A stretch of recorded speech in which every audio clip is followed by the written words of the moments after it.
Good morning, teachers. My name is Nguyễn Thiên Hạnh Trang, and my class is BKQH2103. My student ID number is 18050609. Good morning, teachers. My name is Bùi Châu Anh. My class is BKQA2103.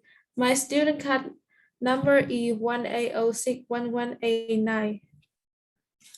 Now we're going to start our presentation. First, we're going to do our role play performance. I'm going to be role play B, and Châu Anh is going to be role play A. Let's start. Good morning, Mom. I want to ask you a question. I need to return to Hanoi to finish my study because I checked out my old room before the Tet holiday. I would like to rent a new one. What are your thoughts?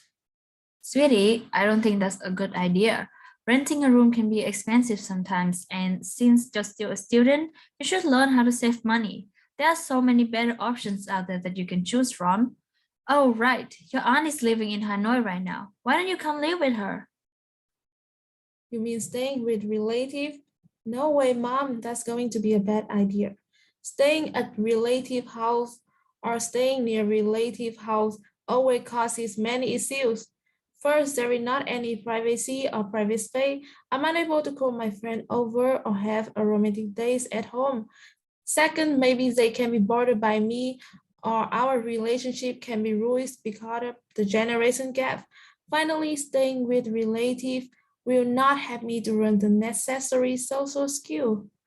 I understand your concerns. Of course, it's going to get inconvenient sometimes, but you have to know that that is the most reasonable option. Well, how about staying in the dormitory then? There's one near your university. Well, I see many of my friends staying in the dormitories, so that may be a good option. What may be better than renting a room, Mom? First, you can just walk to class easily. Not only does it save your time, but also money. You don't have to drive or go by a bus. Save that gas money and spend it on things you want to buy.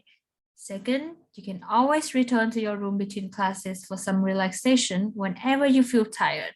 Last but not least, it's likely that you're going to share a room with others, so the renting fee would be divided. That's so much cheaper than just renting a room by yourself. And you can also make a lot of new friends. That's a lot of choices, isn't it? I'm not sure which one is the best choice for me right now. I think I will figure out more advantages and disadvantages of the option and will give you an answer as soon as possible. Okay, let me know when you come to a conclusion. I will also discuss this matter with your father to figure out which might be the best option for you. Take your time and think thoroughly, okay?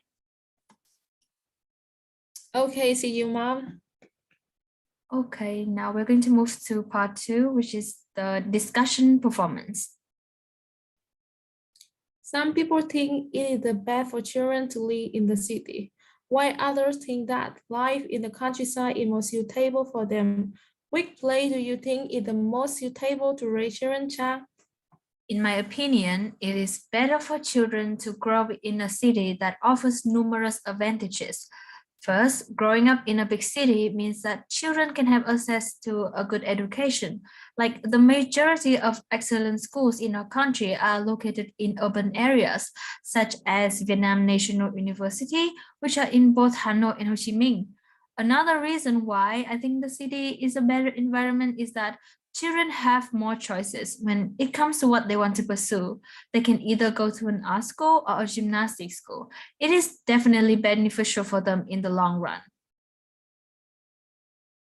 I know many people choose the city as the best place to raise children because of good education, modern lifestyle. However, if you are looking for the best place to raise children, I think the countryside is also a good choice. Without pollution from the factory, you can maintain your health with a peaceful atmosphere and get many nutrients from home-grown food. Besides that, children in the countryside can be taught well with the help of technology. I think you can hardly find those in the city. But I think the countryside has a really big downside, which is the lack of health facilities. In rural areas, medical services usually lack modern equipment and infrastructure. So in case of a serious illness, treatment may need relocating to a city with better resources. I remember when we used to live in the countryside, my brother had a really bad headache, so my father had to drive hours to the nearest medical facility. They were both exhausted when they got home. I see what you're saying, that living in the city also had a lot of disadvantages. For example, it is more expensive to live in the city and more money will be needed to raise children. Major cities always have a higher cost of living than the countryside. You may even have additional fee, which you wouldn't have in the countryside, such as parking and laundry. Raising a child requires a variety of costs, including housing and childcare. Therefore, it is very difficult to raise children in the city, especially for low and middle class income families. I totally understand your points of views. I guess that most areas have their own share of pros and cons, and it all depends on the perspective of the parents. Like the country is a better option for parents who want their children to enjoy life without being stressed, while a city would be an alternative for parents who want to prepare their child for life in the real world. That's all for our presentation. Thank you for listening.